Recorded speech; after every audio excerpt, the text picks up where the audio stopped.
Le réacteur NRU est une machine très complexe. Il nous a fallu démonter la presque totalité du cœur du réacteur pour entamer les réparations. Plusieurs composantes ont été enlevées du réacteur afin de pouvoir introduire l'outillage et l'équipement nécessaires, mener un examen non destructif, nettoyer la cuve du réacteur, souder la cuve et prélever plusieurs échantillons sur la cuve aux fins d'examen métallurgique. Toutes ces activités ont forcé le déchargement et le drainage de la cuve et, à ce stade, nous entamons tout juste la phase de transition durant laquelle nous commençons à remettre en place tout ce que nous avons enlevé pour remettre le NRU en service.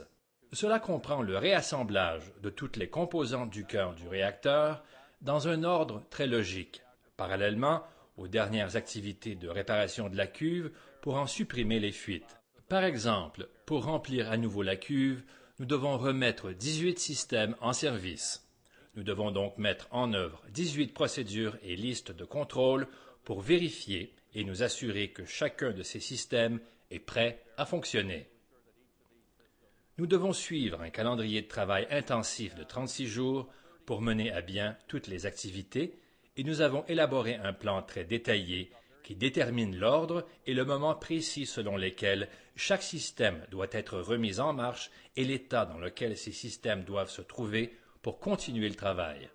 Dans ce processus, nous devons passer par un grand nombre de points de contrôle et un nombre considérable d'inspections et de confirmation des activités.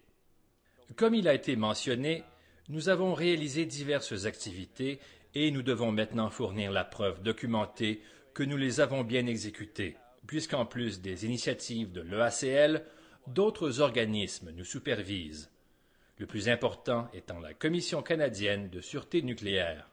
Par conséquent, des efforts considérables sont déployés pour constituer un solide dossier de sécurité et réunir toute la documentation d'appui et les preuves requises à remettre à la CCSN et qui seront présentées à une audience de la Commission d'ici 2 à 3 semaines après que nous aurons fait la dernière réparation à la cuve. Plus de 600 activités de formation sont prévues dans tout ce processus que nous poursuivons. Le suivi que nous faisons de la remise en service comporte plus de 3000 chemins et activités d'ici à la fin des travaux. En bout de ligne, nous pouvons compter sur un fonctionnement sécuritaire et une fiabilité accrue du NRU. Si les améliorations que nous avons apportées l'an dernier à plusieurs systèmes et la remise en service en toute sécurité sont des objectifs essentiels, le but de l'ensemble du programme est d'assurer un approvisionnement en isotopes stable et ininterruptible et une exploitation sécuritaire du NRU dans le futur.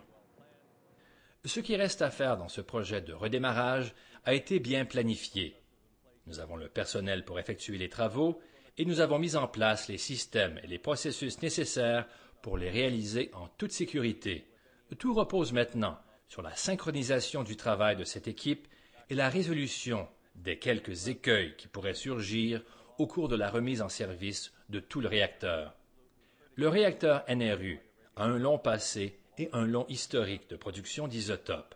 Ce réacteur est absolument essentiel à l'approvisionnement en radioisotopes dans le monde et pour la santé des Canadiens.